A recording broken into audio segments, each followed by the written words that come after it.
everybody, and welcome back to another video. And if you're here for the very first time, it's lovely to meet you. I'm Jane and my husband Mike is behind the camera. We're British early retirees, debt and mortgage free, and living a thrifty, frugal and money saving life on a super tight budget here in Brittany in northwest France. And every Wednesday we invite you in for a midweek money chat. Now this Wednesday is about how we spread that money, how we spread that super tight budget over what is going to be a long Christmas holiday this year. Let's take a look at the calendar to begin with to show you how it's going to stretch out to 16 days.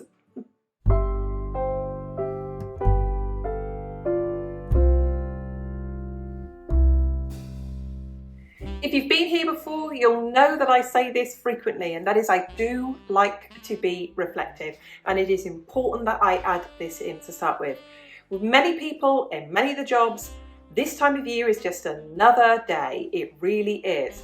If you are in law enforcement, if you are in the prison service, if you are in the armed forces, if you are a healthcare worker, if you are in social services, if you are in retail, many of those professions and jobs, you will work all the way through.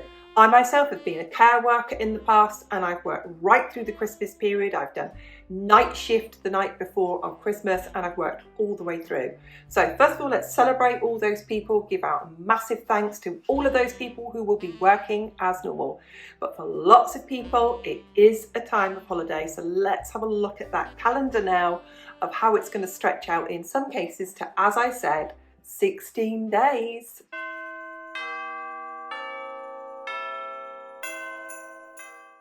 So I had a look at a lot of the European school calendars, and I also had a look at a lot of the American states and your school calendars.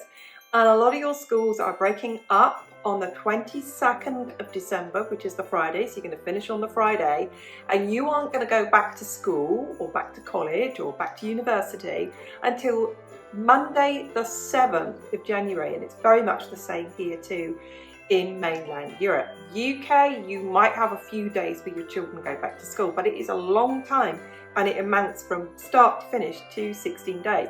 A lot of you who work in construction, or you work in factories, or you work in public offices or libraries or places like that, a lot of you have got a long period of shutdown. So that's how it does amount to all of those days. We've also got Christmas on a Monday and New Year's Day on a Monday, and the 2 days before being bank holiday. We've got the days in between Christmas and New Year, where a lot of people who, like in the UK, they have 5 weeks holiday. Here in mainland Europe, they've got 5 weeks holiday.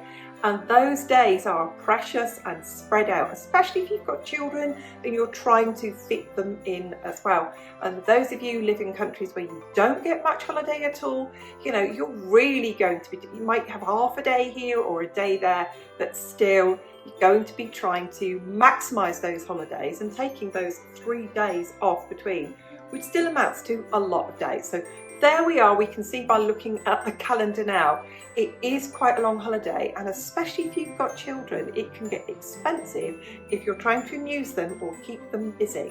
So let's look at some ideas of an affordable Christmas things that we can do so we do not break the bank.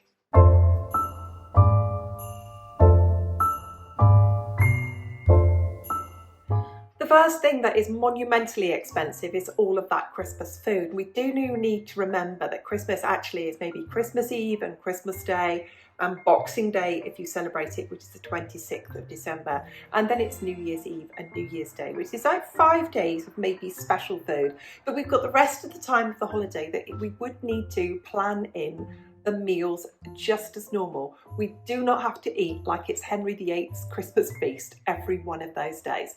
So plan for the special days, but don't forget, plan for the ordinary days as well.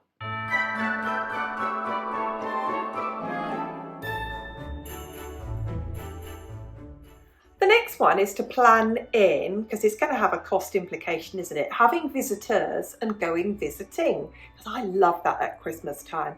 And here's a great thing. If anyone coming to see you says, can we bring anything to eat? Accept their kind invitation. If you know they're a baker, maybe you could get them to bring a sweet treat. Maybe you could get them to bring some savoury snacks that they've made. If you know that that's just not their thing, ask them to bring a bag of potato chips, a bag of crisps, some easy, cheap and affordable snacks to bring with them. If you've got children and they've got children and you know the children are going to get hungry mid-afternoon, maybe you could say to them, if they've offered to bring something, could you bring a bowl of fruits? Could you bring a bag of satsumas? Because the children might get a bit peckish in the afternoon. But plan that in and think to yourself, what's affordable ways can I feed people and take food to them? Because there's lots of little snacks that we could either buy or we could make that don't break the bank.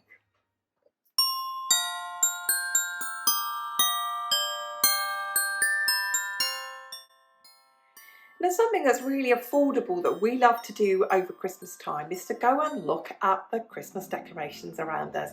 And when we were in the UK, when the children were young, we used to love to just pop them in the car and take them to see other people's Christmas decorations outside their houses or their Christmas lights. Something else that we used to love to do is every single Christmas carol service that we could possibly go to, we used to love to go to those as a family. A donation when you get there, and it was absolutely lovely. Christmas carol services as well, or Christmas concerts, lots of those are upon donation when you get there, and they're not expensive at all. Christmas open days, they are a really lovely one. If you're in the UK, lots of the National Trust had very cheap family tickets for Christmas open days, and we used to love to go and see these historic properties decorated for Christmas. Sometimes they would have it that you buy once and you could go as many times as you like, and that was a really affordable way to get out and about. Another really brilliant one is those bracing Christmas walks. By the time you get everybody up and dressed and wrapped up warm and get them out, you can soon while away a couple of hours to do that. And before you know it, you're back home and it's lunchtime and you're filling the day up with those activities. Something else that's a really good thing to do at Christmas time is to go and visit an animal sanctuary. Some of them are free to the public anyway, and it's a lovely activity with the children to say, we're going to take £5 and first of all we were going to go to the supermarket, we're going to go and get some food for the dogs, and then we're going to go and get some Christmas biscuits or a packet of cookies, or maybe a little selection box of chocolates for the staff. And then it's a great thing that you've done with the supermarket, quick visit en route, and then you go to the dog's home. We used to love to visit those in Plymouth. We would take something as a small gift for the dogs, for the cats, or for the people who work there, and then go and say hello and Merry Christmas to the cats and the dogs, and maybe leave a little couple of pounds of donations on the way back. But it's another. So look for those really good, cheap and very low cost Christmas activities and actually schedule them in, because 16 days of the children home from school or 16 days of you're not at work, it can lead to a lot of time where we could be spending money that we maybe can't afford.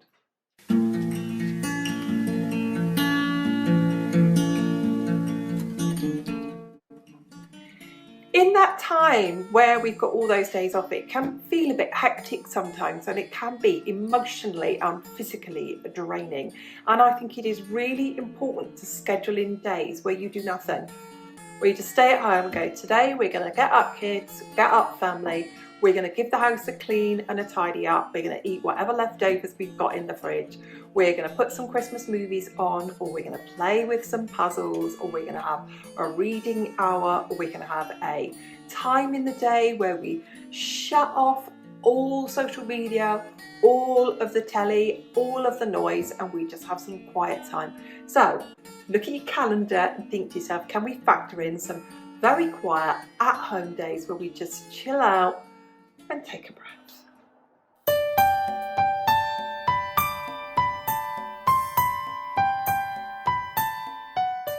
Now, I know full well that some of you might celebrate Christmas right up to the 6th of January, and that's very traditional here in Europe, and people leave up their Christmas decorations, sometimes here, all the way through to Candlemas, and good for you, and celebrate it your own way.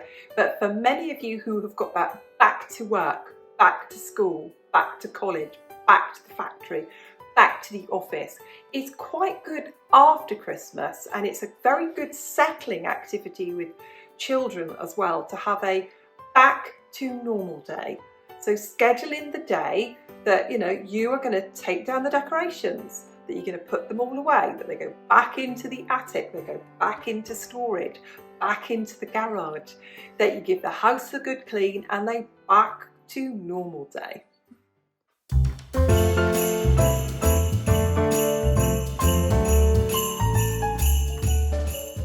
As I said at the beginning of the video, I know it's another working day for many of you, and I want to extend my gratitude and the gratitude of all the viewers to all of you working over Christmas time, and all of you in hospitality and catering as well, making those times special for everybody. And I know you will be working so very hard.